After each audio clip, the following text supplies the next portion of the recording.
तुलसीदास जी महाराज और भी वर्णन करना चाहते थे, आगे और भी गंदा, इसलिए वही उन्होंने अपना कलम पर रोक दिया कि लंका का ज्यादा वर्णन अब नहीं करना चाहता, क्योंकि दुष्ट राक्षस निश्चय अब प्रभु श्री राम के तीर्थ रूप में बाण से मर करके परम पद को प्राप्त होने वाले हैं। रघुवीर सर तीरथ सरिम त्यागी गति तो पुर रखवारे देख बहु कपि मन कीन विचार, अति लघु धरो निसी नगर करो पैसा। श्री हनुमान जी महाराज ने सीताराम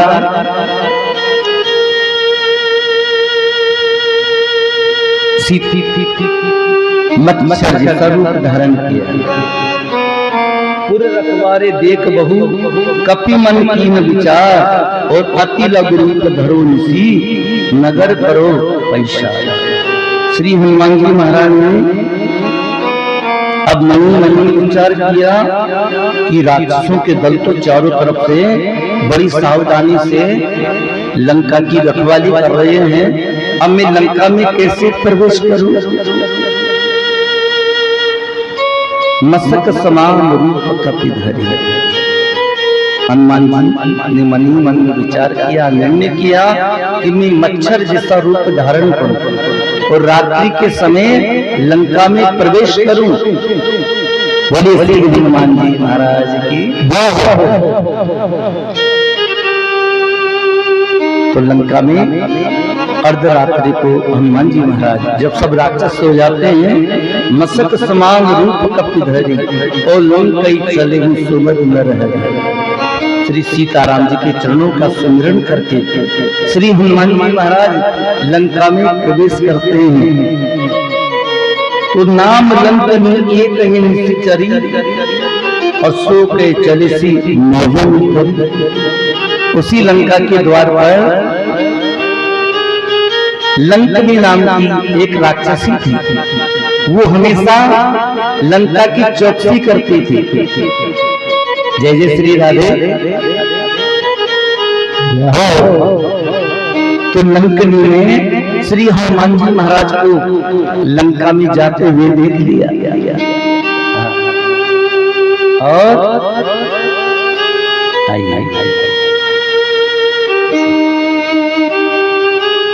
आपकी धर्म पत्नी आइए लीजिए।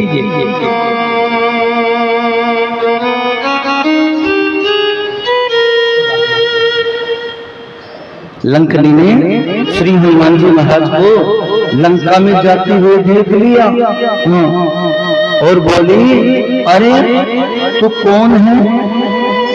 मेरा निरादर करके कहाँ जा रहा है?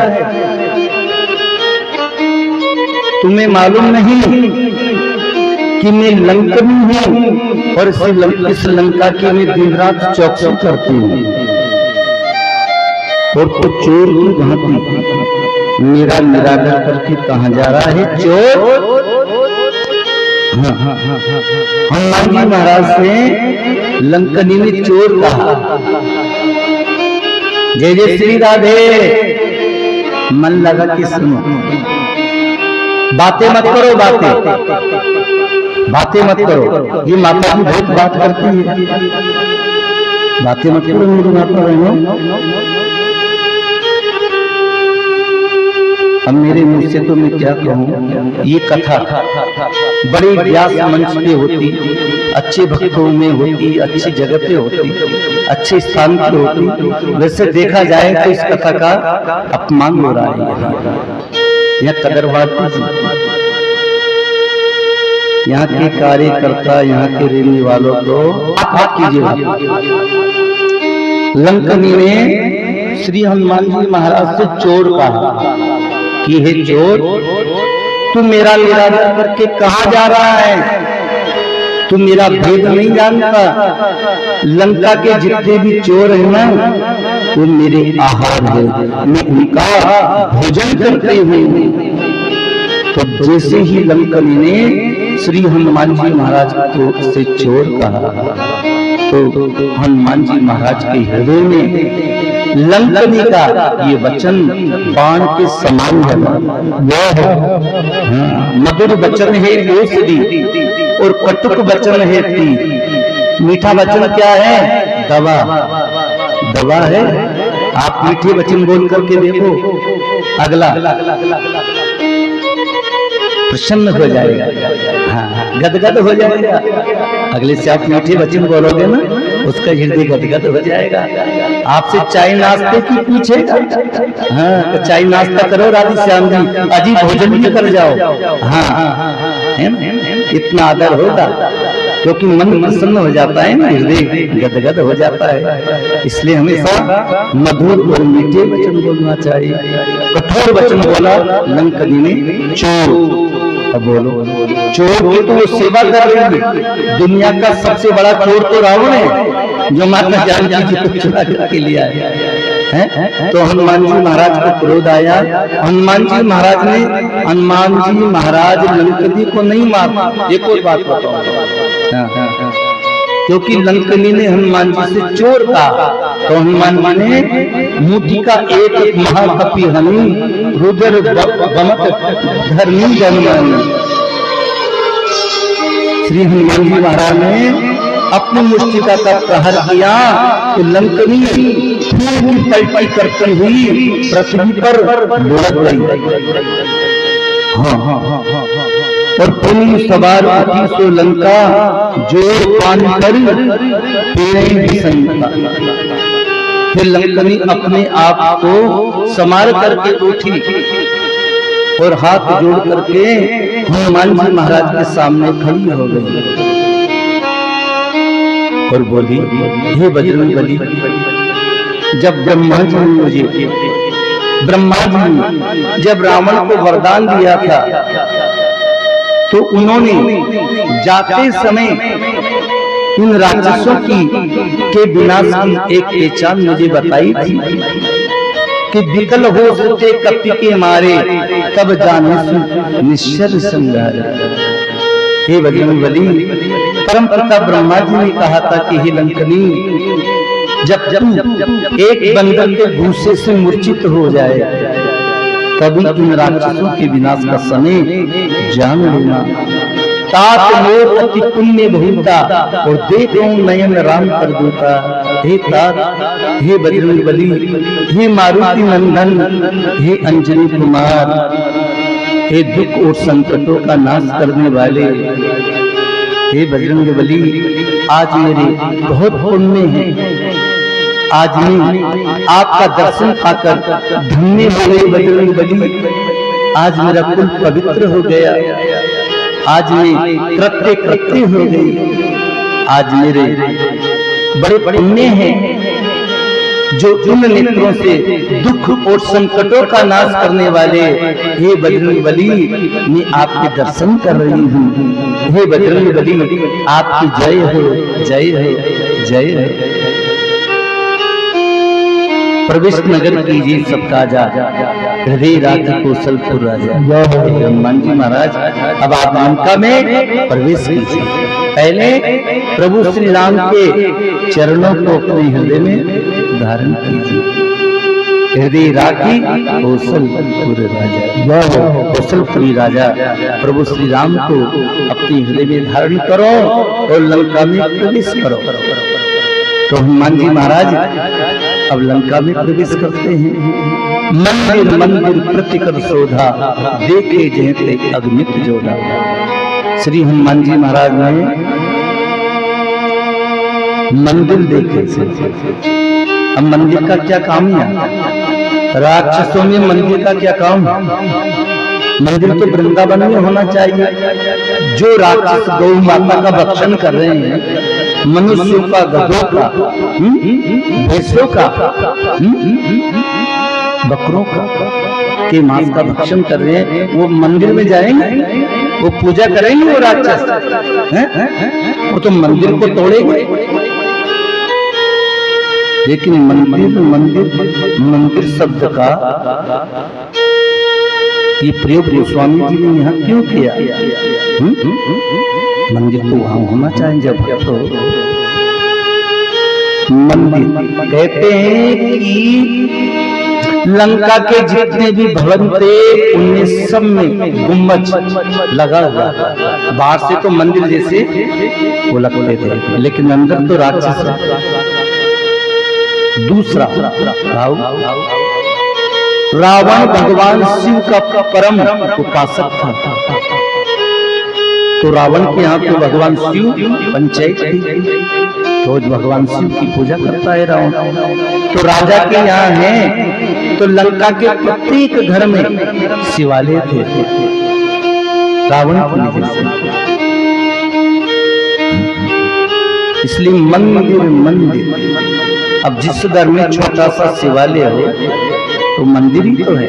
तीसरा भाव, श्री हनुमान जी महाराज जहाँ पर विराजमान हो जाते हैं वो जगह मंदिर ही तो हो जाती है। मूर्ति से ही मंदिर है, तो स्वयं हनुमान जी महाराज विराजमान है। मंदिर मंदिर एक एक प्रत्येक महल में श्री हनुमान जी महाराज ने भगवती सीता जी की खोज की, लेकिन माता जानकी जी उनमें दिखाई नहीं पड़ी।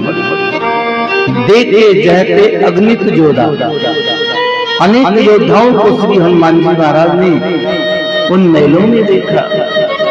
गयो दशानन मंदिर माही, अति विचित्र कहीं जाकर सुनाई।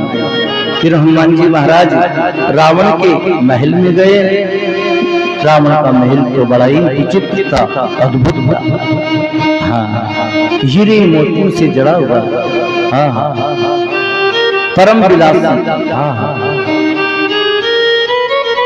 ऐसा सुंदर विलासी महल रावण का श्री हनुमान जी महाराज ने देखा, और रावण को सोते हुए देखा, शयन किए। हाँ, देखा कपते ही मंदिर महु वेदे। रावण के उस सुंदर भवन में भी वेदे ही भगवती सीता माँ को नहीं देखा। हनुमान जी सोचने लगे कि माता मुझे कहाँ मिलेगी। फिर और आगे बढ़े तो क्या देखा, भवन एक पुनीत सुहावा,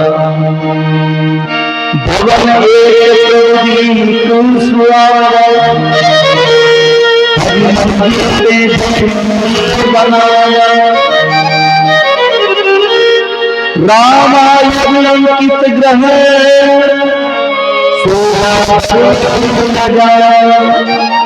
नव तुलसी का गंध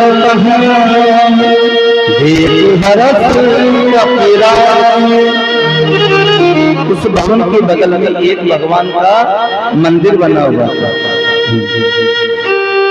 और रामायुध अंकित ग्रह। उस भवन पर भगवान श्री राम के आयुध धनुष बाणों के चिन्ह थे, अंकित थे। और नवीन नवीन तुलसियों के वृक्ष थे, समूह थे।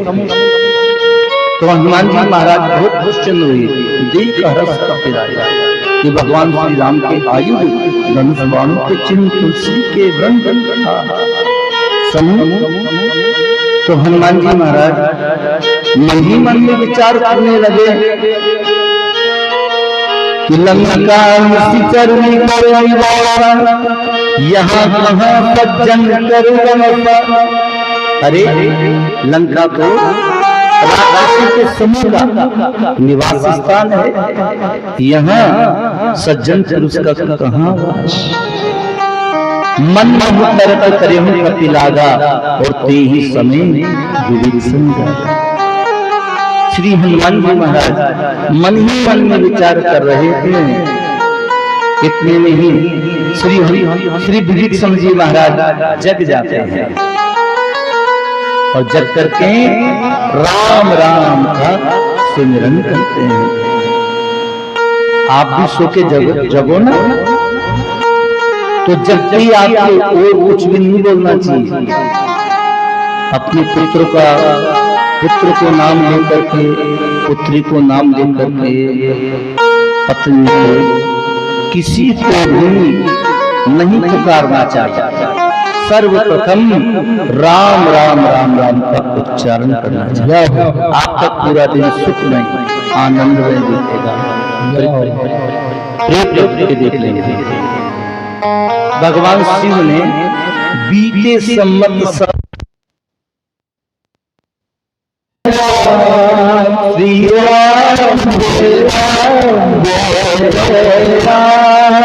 बोले श्री रामचंद्र भगवान की जय। बंद हो गया था।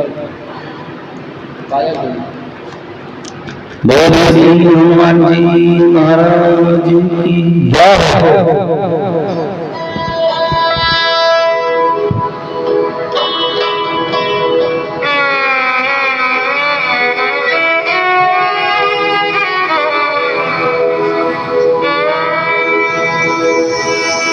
बीते सम्मत 1787 यानी 87,000 वर्ष की आयु, 87,000 की समाधि के बाद भी भगवान शिव ने अपनी समाधि को खोला। देखो 87,000 वर्ष की समाधि, उससे बढ़कर के तो कुछ नहीं है ना, लेकिन उससे बढ़कर है 27,000 वर्षों की समाधि खोलने के बाद में भी भगवान शिव ने राम राम का उच्चारण किया। राम नाम शिव सुमिरन लागे और जानू सती जगत होते जाए। ये बात है। इसलिए भगवान श्री राम का नाम सबसे बड़ा है। राम कहो कहाँ लखी नाम बड़ाई और राम सकई राम गुण गाई। राम का उच्चारण करने से मालूम है जिस व्यक्ति ने जीवन पर्यंत पाप ही पाप किया हो, कभी सत्कर्म पुण्य कर्म नहीं किया, उस अदम पापी के मुख से भी मरते समय राम का नाम निकल जाए ना धोखे से भी, तो उसको भी मुक्ति मिल जाती है। ये बात गिद्धराज जटायु ने कही। और जन्म जन्म मुनि यतन कराही अंतराम मुख आवत न। संत और महात्मा जन्म जन्मांतर तक यत्न करते हैं कि मरते समय राम का नाम मुख से निकल जाए, लेकिन निकलता नहीं। अजामिल ने नारायण नारायण कहा तो देखो उस पापा अजामिल को भी मोक्ष मिल गया साहब।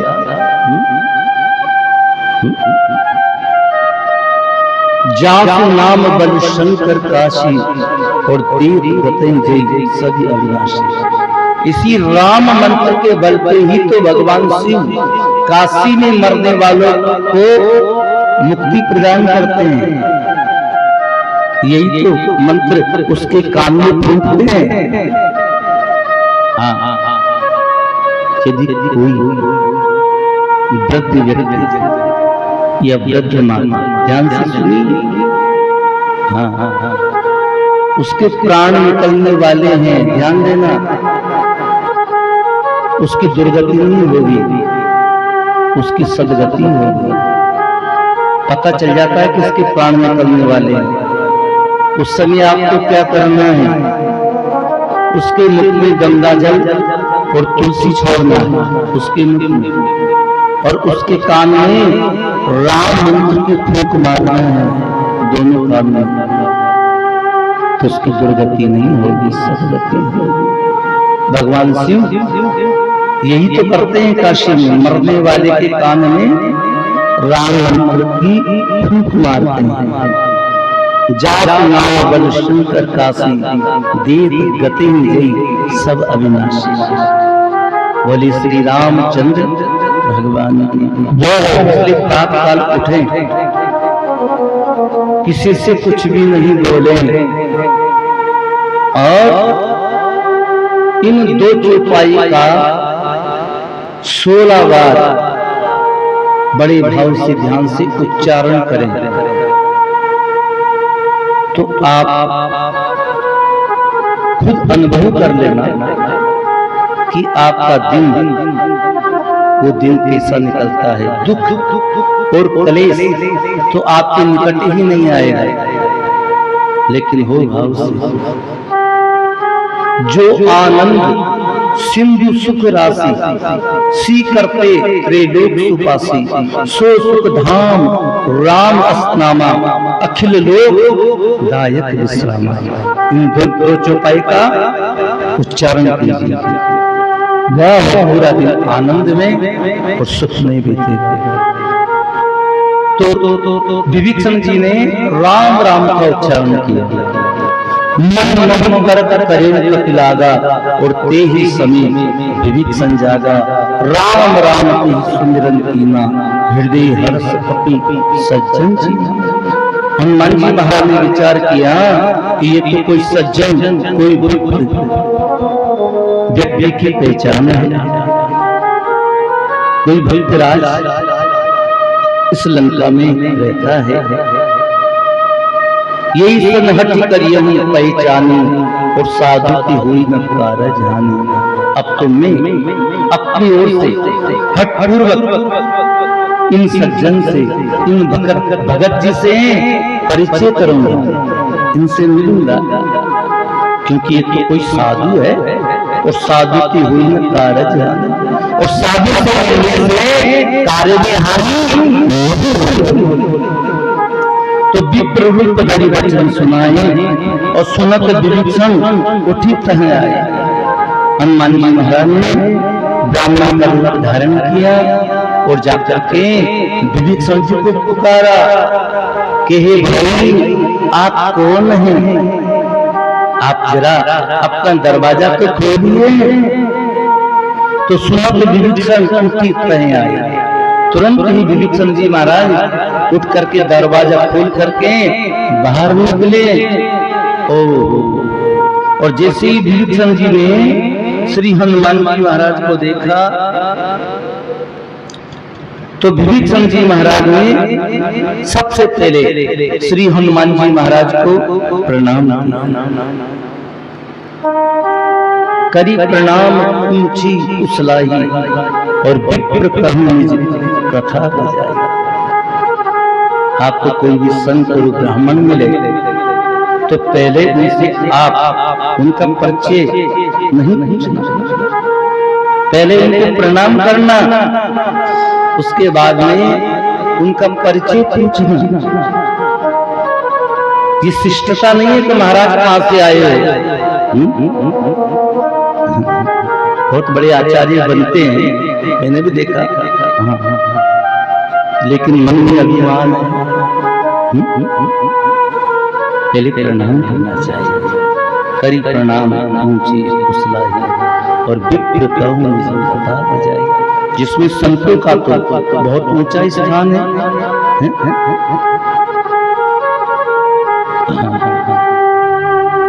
की तुम हरिदास नहीं कोई, मोरे हृदय प्रीति अति होई। क्या आप भगवान के दासों में से तो नहीं है? क्या आप भगवान के अनन्य सेवक तो नहीं है? क्योंकि ये विप्र आपको देख करके मेरे हृदय में बड़ा ही प्रेम उमड़ रहा है। कि तुम राम दीन अनुरागी और आयु मोह करण बड़भागी। क्या आप दीनों पर कृपा करने वाले हैं?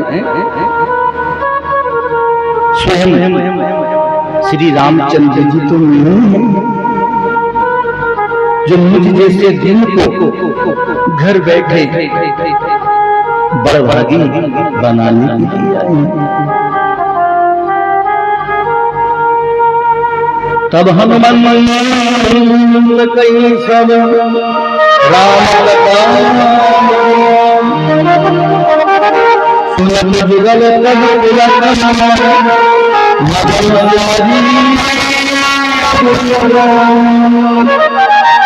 अब तो हनुमान जी महाराज ने श्री रामचंद्र जी की सारी कथा विभीषण जी महाराज को सुनाई। तब हनुमान कई सब, हनुमान जी महाराज भी जहां जाते हैं ना, अपने भक्तों को राम कथा सुनाते हैं। इसलिए राम कथा सबसे पावन कथा है। जिस प्रकार क्षेत्रों में काशी क्षेत्र सबसे श्रेष्ठ और उत्तम है, बहने वाली नदियों में जिस प्रकार गंगा माता सबसे पवित्र है, उसी प्रकार कथाओं में श्री राम कथा गंगा मैया की तरह पवित्र है और काशी क्षेत्र की तरह श्रेष्ठ है, चित्रकूट की भूमि की तरह।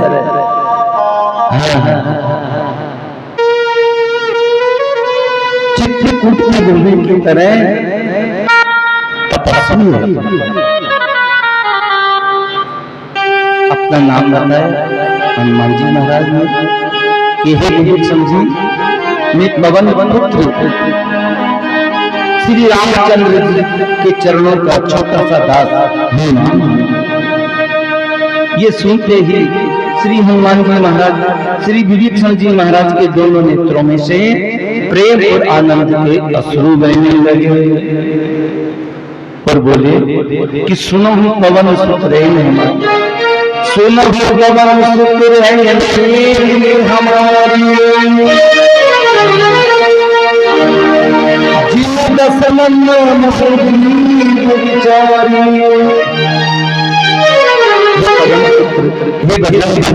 अब आप मैं इस प्रकार इस लंका में रहता हूँ, हे पवन पुत्र, मैं इस लंका में उस प्रकार रहता हूँ जिस प्रकार 32 दांत के बीच में बिचारी जीव रहते थे। अब विचार करो हनुमान जी महाराज, जीव को 32 दांत के बीच में कैसे तकलीफ होती होगी। हनुमान जी महाराज ने विभीषण जी के कंधे पर हाथ रख करके धन्यवाद दिया, कंधे में रख करके धन्यवाद दिया कि बात विभीषण जी आपके ऊपर तो भगवान की पूर्ण कृपा है, जब तो आपको इतना अच्छा निवास स्थान मिला है। विभीषण जी ने कहा कि हे बजरंगबली, क्या ये अच्छा निवास स्थान है? हनुमान जी ने कहा कि बिल्कुल अच्छा श्रेष्ठ स्थान है। तो कैसे कि दुनिया में दांत आते ही जीव नहीं आते। भाई जीव तो जन्म से आते, दांत बाद में आते हैं ना। दुनिया में जीव आती है, दांत नहीं आते, इसलिए आप सबसे पहले आए, दांत तो बाद में आए हैं। और सुनो, ये दांत रूपी जो राक्षस है ना, ये एक महीने में भगवान श्री राम के बाण से गिर जाएंगे तो जीव वैसी की वैसी रहेगी, पूरे दांत गिर जाएंगे तो लंका का राजा कौन बनेंगे? आप ही तो बनेंगे, आपका ही तो राज्य हो।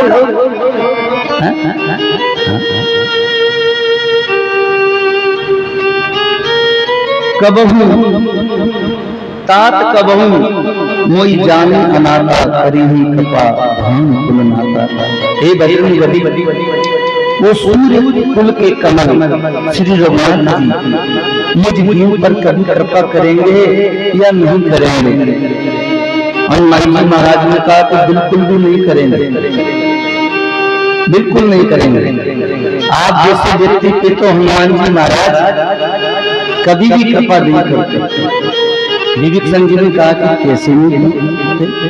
वो बजरंगबली, मैं तो एकांत में बैठ करके उनका ध्यान करता हूँ, उनके राम मंत्र की 108 माला करता हूँ, राम तारक मंत्र की एक आसन से 108 माला करता हूँ और रोज त्रिकाल करता हूँ, तीनों टाइम करता हूँ। क्या हो फिर भी मेरे ऊपर कृपा नहीं करेंगे? तो बिल्कुल नहीं करेंगे। कैसे कि केवल आप राम जी का नाम ही रखते हो, लेकिन राम जी का काम तो बिल्कुल भी नहीं करते। राम जी का काम बिल्कुल नहीं करते। वो कैसे? तो देखो विभीषण जी, आप इस लंका में कोई साधारण व्यक्ति नहीं हो, विशिष्ट व्यक्ति हो। और आपने कभी रावण को ये बताया कि हे भाई, माता जानकी जी का हरण करके एक ने बड़ा ही अनर्थ किया, बड़ा ही गलत किया है। कहा आपने कभी कहा आप महत्वपूर्ण पुरुष हैं इस लंका में और रावण के भ्राता हैं, तो क्या आपने अपने भाई को जाकर के कभी ये कहा कि माता सीता को चुरा करके आपने गलत किया? तो नहीं, कभी नहीं कहा। और सुनो विभीषण जी, जिस राम जी के राम तारक मंत्र का आप 108 मिनट जब करते हो, क्या उनकी धर्म पत्नी तो इस समय लंका में ही रहती है? क्या आप उनके दर्शन हेतु गए? क्या तुमने माता जानकी जी को कभी सांत्वना दी, विश्वास दिया? क्या कभी आपने उनके कुछ सेवा की कि नहीं की? सांत्वना भी नहीं दी। तो हे विभीषण जी, फिर श्री रामचंद्र जी तुम पर कैसे कृपा करेंगे? रामचंद्र जी तो आप पर जब ही कृपा करेंगे जब आप राम जी का कार्य करेंगे। और राम जी किस पर कृपा करते हैं इस बात को तो मैं अच्छी तरह जानता हूँ। राम जी किस पर कृपा करते हैं? सुनहु विभीषण प्रभु के रीति और करई सदा सेवक पर प्रीति। हे विभीषण जी, श्री रामचंद्र जी तो हमेशा अपने भक्तों पर, अपने सेवकों पर विशेष प्रेम करते हैं। बोले श्री रामचंद्र भगवान की जय।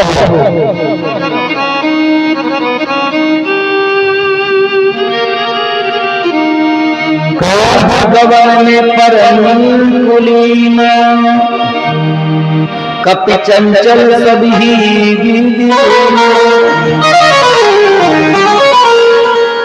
विभीषण जी ने कहा कि मेरा तामसी शरीर है, इससे भजन नहीं होता। अब मोई भाव भरोसा मनता, बिनु हरि कृपा मिले नहीं संता। अब मुझे पूरा भरोसा हो गया कि हरि की कृपा के बिना संत नहीं मिलते। आज मेरी ऊपर श्री रघुनाथ जी की कृपा हुई है, तभी तो आपने घर बैठे मुझे दर्शन दिया है। एक क्षण का मुझे दर्शन प्राप्त हुआ है। हनुमान जी महाराज ने कहा कि हे विभीषण जी, मैं भी कौन सा अच्छा हूँ? मैं तो आपसे कहीं 1000 गुना बुरा हूँ। कर्म कवन में परम कुलीना, मेरा जो कुल है ना वो तो सबसे बुरा है, कुलीन हूँ। क्योंकि जाति का बानर हूँ, स्वभाव से चंचल हूँ, कपि चंचल सब ही विधिहीना, और मैं सब प्रकार से नीच हूँ। कोई अपने आप को नीच कह सकता है क्या? कोई अपने आप को अधम कह सकता है क्या? ये श्री हनुमान जी महाराज की महानता है, नम्रता है। असमय अधम सखा सुन मोहू पर रघुवीर, असमय अधम सखा सुन मोहू पर रघुवीर।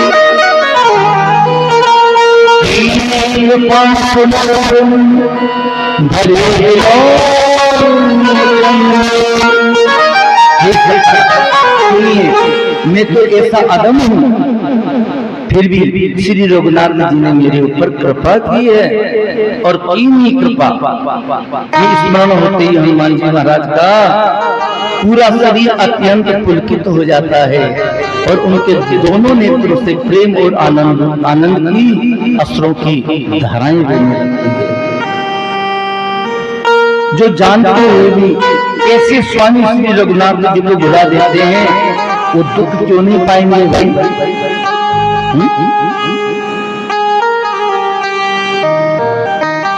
पूरी सब कथा विभीषण कही, जय विधि जनक सुता कह रहे। फिर विभीषण जी महाराज ने सारी कथा श्री हनुमान जी महाराज को बताई, जिस प्रकार माता श्री जानकी जी अशोक वाटिका में लंका के अंदर निवास करती है। अब तो हनुमान जी ने भी कहा, तब हनुमंत का सुन भ्राता और देखी चंद जानकी माता। तब हनुमंत कहा सुन भ्राता, देखी चंद जानकी माता। हनुमान जी महाराज ने विभीषण को भाई कहा।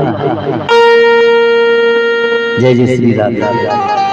देखो भाई का नाता तो बड़ा पवित्र होता है। भाई भाई के लिए अपना खून बहा देता है। जब भाई संकट में पड़ता है, उसके ऊपर विपत्ति आती है, जब भाई को शत्रु मारने के लिए घेर लेते हैं, तो जितने भी यार मित्र हैं ना, वो दुमकी लगा करके भग जाते हैं। जितने भी मित्र हैं, मौत की कुआं में कौन कूदेगा?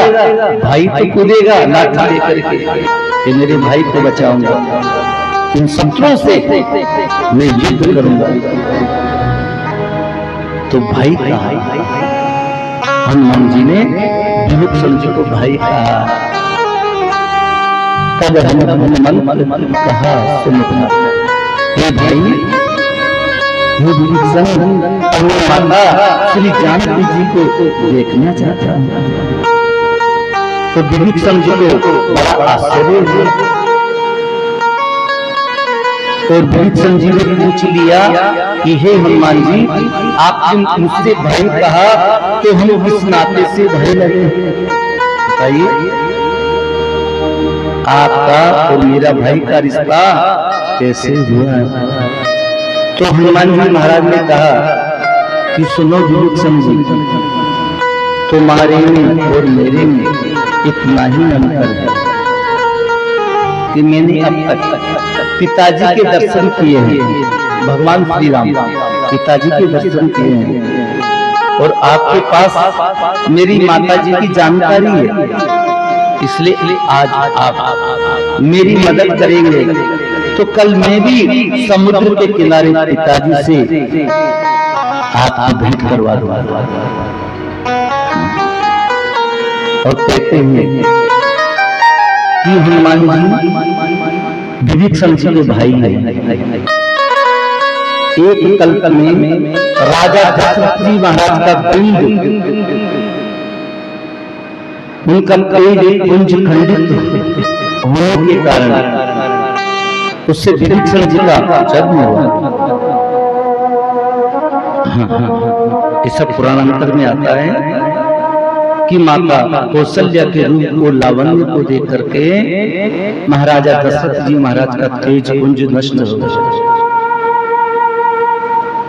उससे विभीषण जी का जन्म हुआ और उधर माता कैकेयी की खीर के प्रसाद को माता अंजना ने भक्षण किया। वो गिरधी ले गई थी ना आकाश मार्ग से, तो उससे माता अंजना गर्भवती हुई। 9 मास परिपूर्ण हुए। पवित्र चैत्र का महीना आया। मंगलमय समय में मोजी मेखला कोपिन यज्ञोपवीत कादों में कुंडल धारण किए हुए, मूंगे के समान रक्त वर्ण वाले मुख एवं पूंछ युक्त अत्यंत भूखे बांदर के रूप में श्री हनुमान जी महाराज का प्राकट्य हुआ और परमात्मा की प्राप्ति माता अंजना को हुई। तो हनुमान जी के भाई है कि नहीं?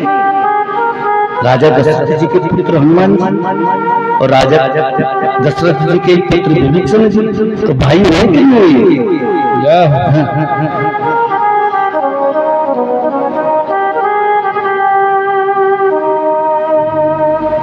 जुग जुग जुग जुगति विभीषण सकल सुनाई और चले हुए पवन सुख विदाता।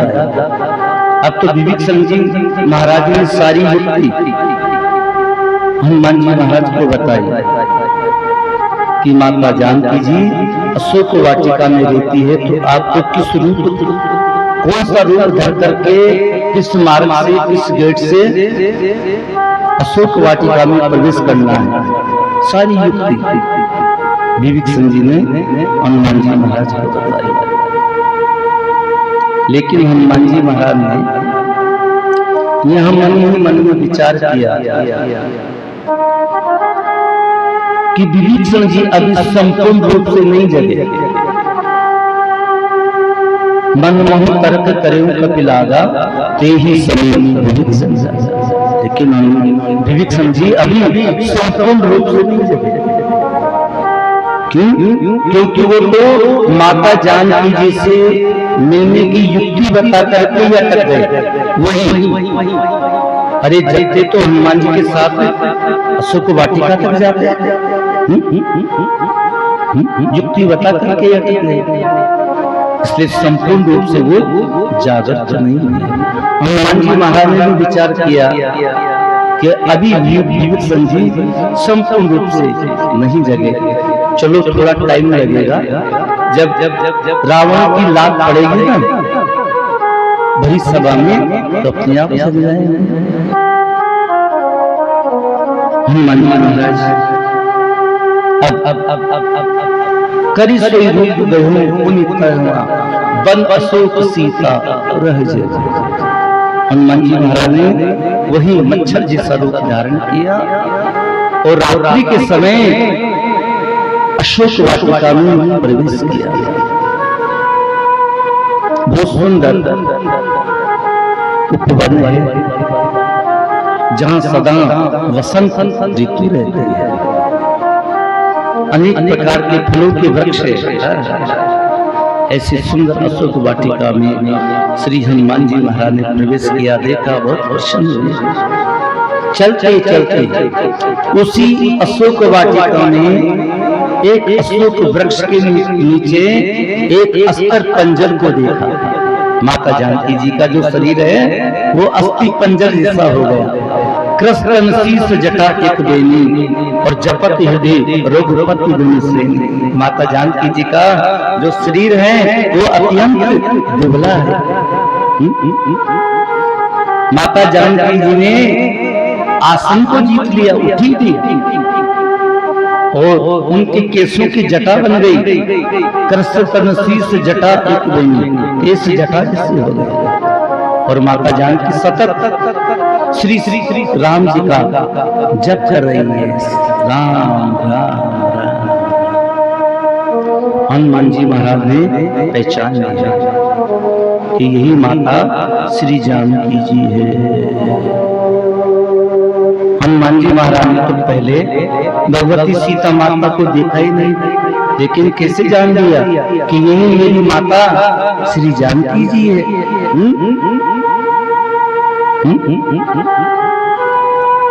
निज पद दिए, निज पद नयन दिए, राम कमल पद लीन, परम दुखी बा पवन सुख देख जानकी दी।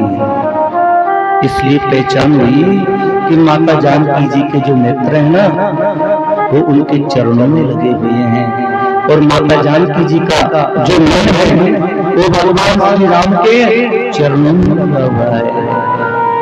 माता जानकी जी भगवान श्री राम के ध्यान में बैठी है, सतत राम नाम का जप कर रही है। शरीर दुबला है।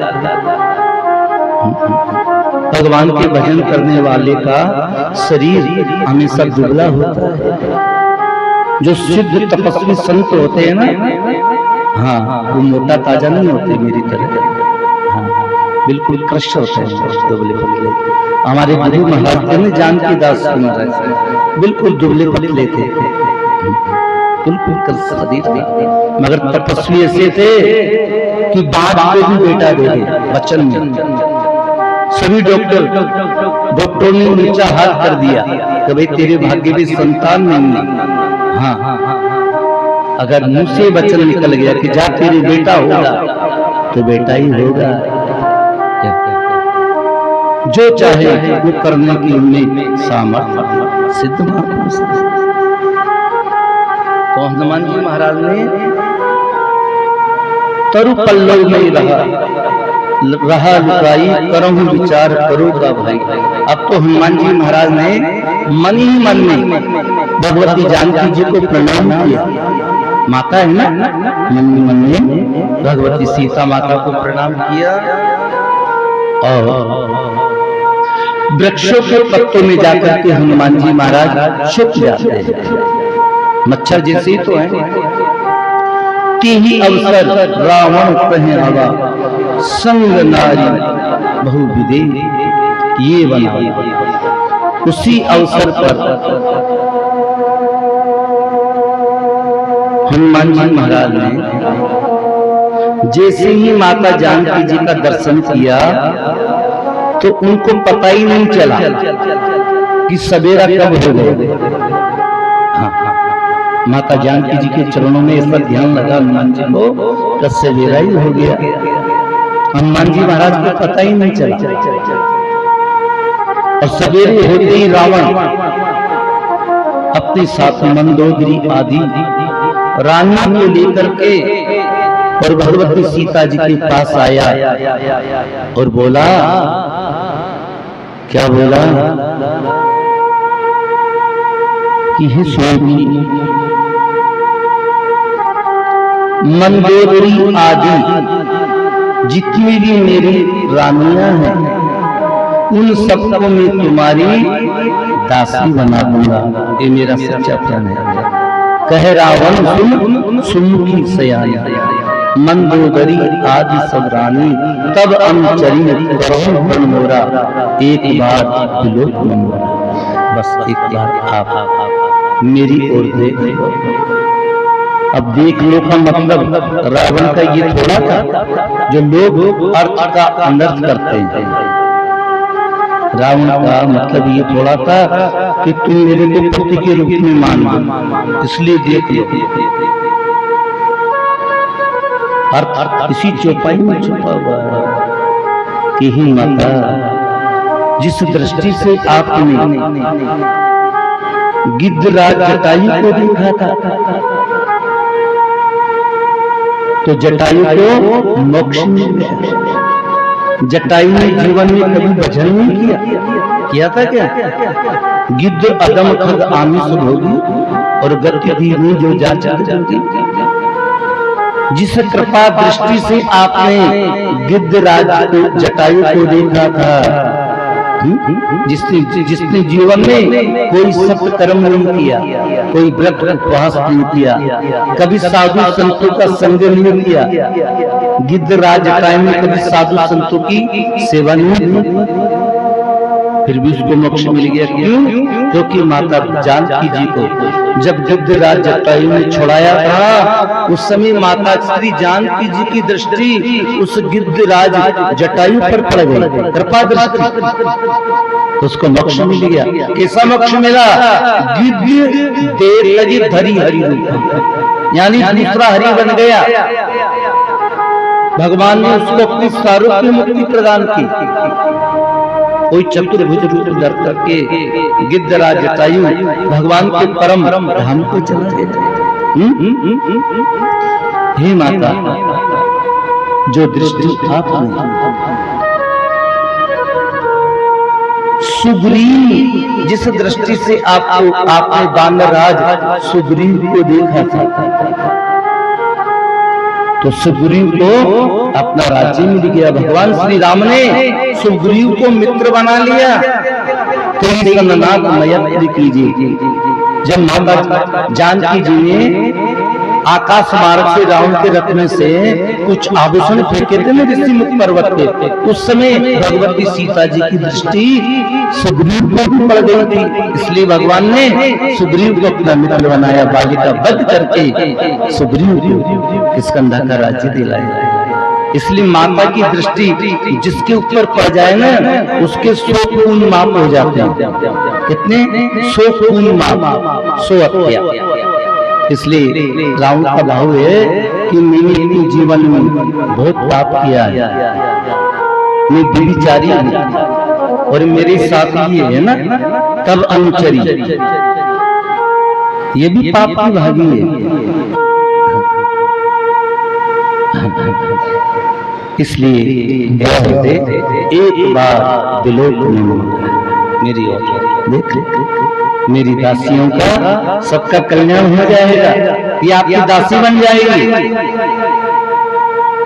तृण धरी ओट कहित देहि सुमरी अवधपति परमस में। आइए बसंत जी, आइए। बहुत बहुत साधुवाद हमारे बसंत जी को आशीर्वचन। व्यासपीठ हमारे बसंत जी उदयवाल जी को आशीर्वचन देती है। बहुत पवित्र भाव है। जब भी मैं कुमेर जाता हूँ, महाराज जी आज नहीं जाएंगे, अभी तो 2-3 दिन थे, खूब सेवा करते हैं बड़े भाव से कि महाराज आपने पधार करके हमारे घर को पवित्र कर दिया, ये बोलते हैं इनकी माता। हमारा बहुत बड़ा सौभाग्य है। इसलिए व्यासपीठ इनको आशीर्वचन देती, सभी श्रोताओं को, माता और बहनों को आशीर्वचन देती है।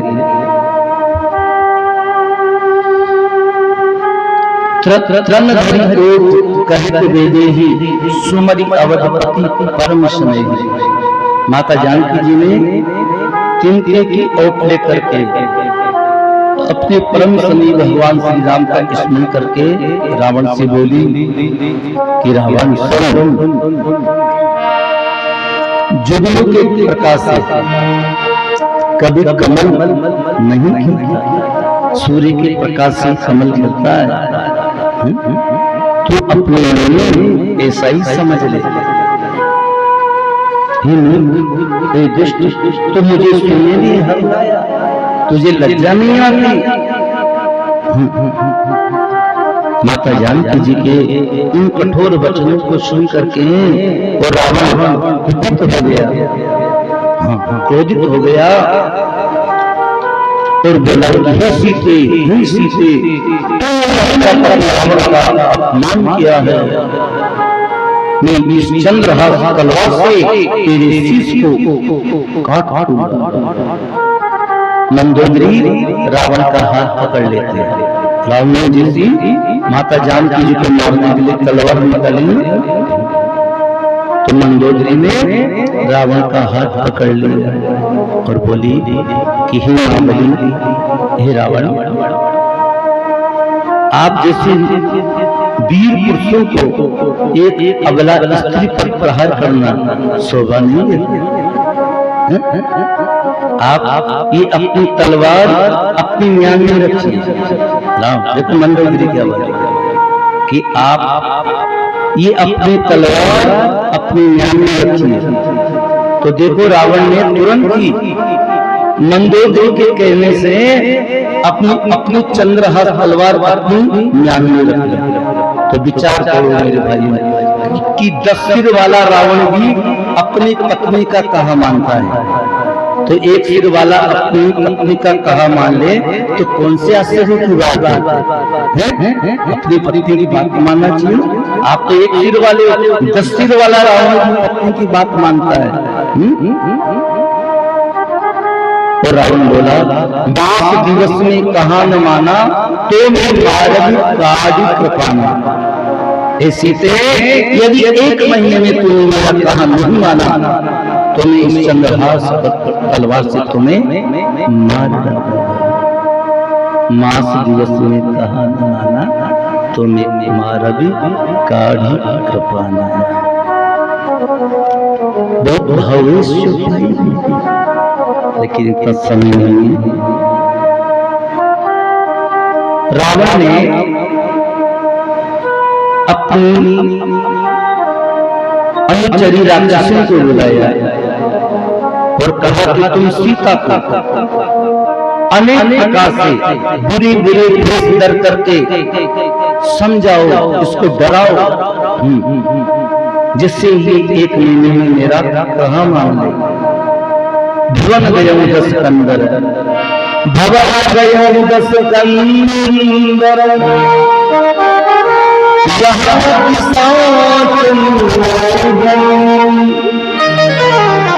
सीता घर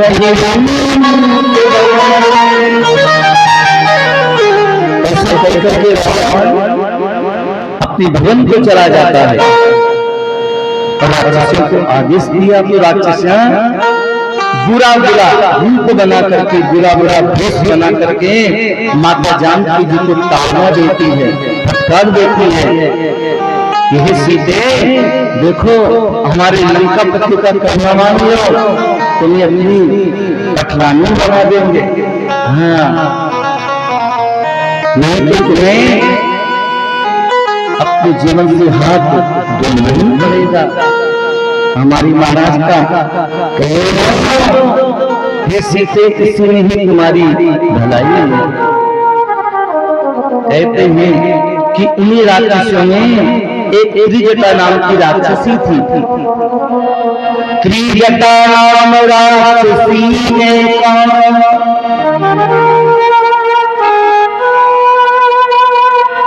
राम चरण रति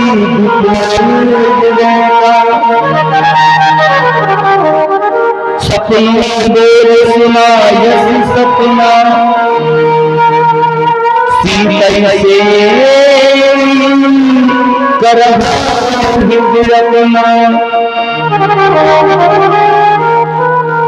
राक्षसी में एक त्रिजटा नाम की राक्षसी थी। राम चरण रति निपुण विवेका, उसकी भगवान श्री राम के चरणों में प्रीति थी और वो ज्ञान और विवेक से भी युक्त थी। बड़ी ज्ञानी थी, विवेकशील थी, विदुषी थी। उसने सभी राक्षसों को अपने पास बुलाया और कहा कि हे राक्षसियों, मेरी बात सुनो। सीता जी की सेवा करके तुम अपना हित कर लो। मेरी बात मानो, भगवती सीता जी की सेवा करके अपना हित कर लो, अपना कल्याण कर लो। क्योंकि मैंने आज ऐसा स्वप्न देखा है। सपने बार लंका जंगरी जात धर्म सेना सब मारे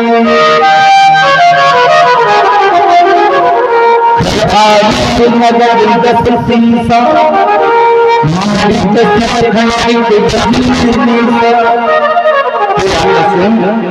आज मैंने ऐसा स्वप्न देखा है कि एक बानर ने सारी लंका को जला दिया है। सपने बानर लंका, एक ऐसे मेरे विकट बानर को स्वप्न में देखा जो बड़ा भयानक था और बड़ा बलवान था। उसने सारी लंका को जला दिया और रावण की जितनी भी सेना थी उस पूरी सेना को भी उसने मार डाला। जात दान सेना से मारा। और हे प्यारे राक्षसों, मेरे देखा कि रावण नंगा था। रावण को मैंने स्वप्न में निबंधन देखा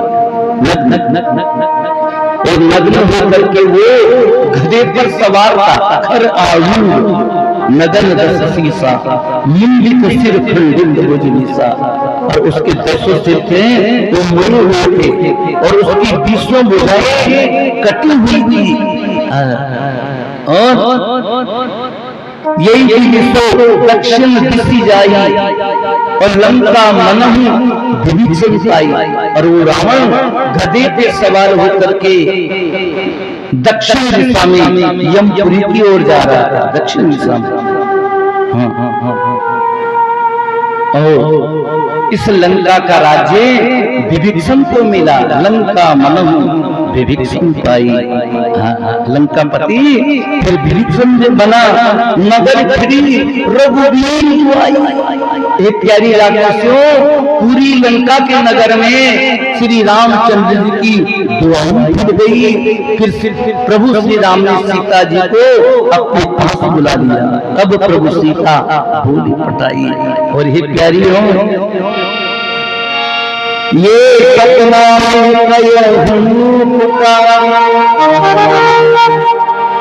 सत्य गए दिनचरी।